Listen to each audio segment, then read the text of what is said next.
Hi అండి, welcome to our channel. నేను అమ్మవారి గుడికి నైవేద్యంగా ఈ చక్కెర పొంగల్ని ప్రిపేర్ చేశానండి. నేను ఎలా చేసుకున్నానో మీతో షేర్ చేస్తాను. నేను చేసుకున్న ఈ క్వాంటిటీ 70 to 80 మెంబర్స్ వరకు సరిపోయింది. చక్కెర పొంగల్ని ప్రిపేర్ చేసుకోవడానికి ఒక ప్యాన్లోకి 1/4 తవ్వ పెసరపప్పుని వేసుకుని ఫ్లేమ్ని మీడియంలో పెట్టుకుని లైట్ గోల్డెన్ బ్రౌన్ కలర్ వచ్చే వరకు ఫ్రై చేసుకుని పక్కన పెట్టుకోండి. ఒక గిన్నెలోకి తవ్వన్నర బియ్యాన్ని తీసుకుని దీంట్లోకి ఫ్రై చేసుకున్న పెసరపప్పును కూడా వేసుకుని శుభ్రంగా వాష్ చేసుకోండి. నెక్స్ట్ ఒక కుక్కర్లోకి ఈ కడిగిన పెసరపప్పు బియ్యాన్ని వేసుకుని దీనికి సరిపడా వాటర్ పోసుకుని 3 విజిల్స్ వచ్చే వరకు కుక్ చేసుకోండి. మనం తీసుకున్న బియ్యం పెసరపప్పుకి 1 కప్పుకి 2.5 కప్పుల నీళ్లు, 1 కప్పు పావు స్వీటు పడుతుంది. మీకు తీపి ఎక్కువగా కావాలి అంటే 1.5 కప్పు వరకు స్వీట్ యాడ్ చేసుకోండి.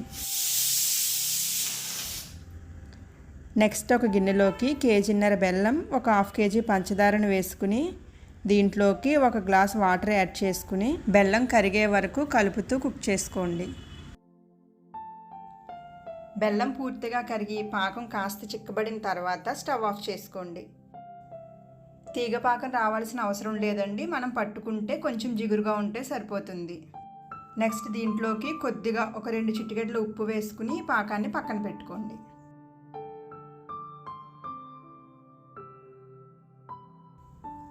నెక్స్ట్ ఒక ప్యాన్లోకి నెయ్యిని యాడ్ చేసుకుని నెయ్యి కాస్త హీట్ అయిన తర్వాత డ్రై ఫ్రూట్స్ని యాడ్ చేసుకుని ఫ్రై చేసుకోండి.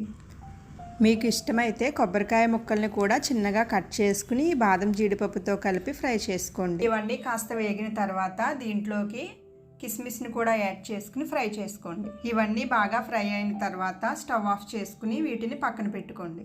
నెక్స్ట్ కుక్కర్ని ఓపెన్ చేసుకుని దీంట్లోకి మనం ప్రిపేర్ చేసి పెట్టుకున్న బెల్లం పానకాన్ని వడకట్టుకుని యాడ్ చేసుకోండి. ఇలా పాకాన్ని యాడ్ చేసుకున్న తర్వాత ఒకసారి బాగా కలిపి స్టవ్ ఆన్ చేసుకుని ఫ్లేమ్ని మీడియంలో పెట్టుకుని కుక్ చేసుకోండి. ఈ బెల్లం పాకం అన్నానికి పట్టి దగ్గరగా వచ్చే వరకు మధ్య మధ్యలో ఒక 2-3 సార్లు నెయ్యిని యాడ్ చేసుకుంటూ కలుపుతూ కుక్ చేసుకోండి. ఇలా పాకం అంతా అన్నానికి పట్టి దగ్గరగా వచ్చిన తర్వాత ఫ్రై చేసి పెట్టుకున్న డ్రై ఫ్రూట్స్ని కూడా యాడ్ చేసుకోండి.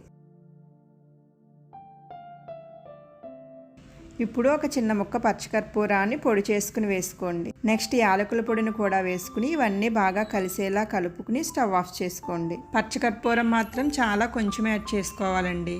నేను తీసుకున్న ఈ క్వాంటిటీకి ఒక 4-5 చిటికెళ్ళ పచ్చికర్పూరం పొడిని యాడ్ చేసుకున్నాను. మీరు తక్కువ క్వాంటిటీలో చేసుకుంటే 1 చిటికెడు పచ్చికర్పూరం పొడి సరిపోతుంది. లాస్ట్లో కొంచెం నెయ్యిని యాడ్ చేసుకుని సర్వింగ్ బౌల్లోకి సర్వ్ చేసుకుని పైన డ్రై ఫ్రూట్స్తో గార్నిష్ చేసుకుంటే చాలా టేస్టీగా ఉండే చక్కెర పొంగల్ రెడీ అయిపోతుంది. నెక్స్ట్ వీడియోలో ఇంకొక మంచి రెసిపీని మీతో షేర్ చేస్తాను.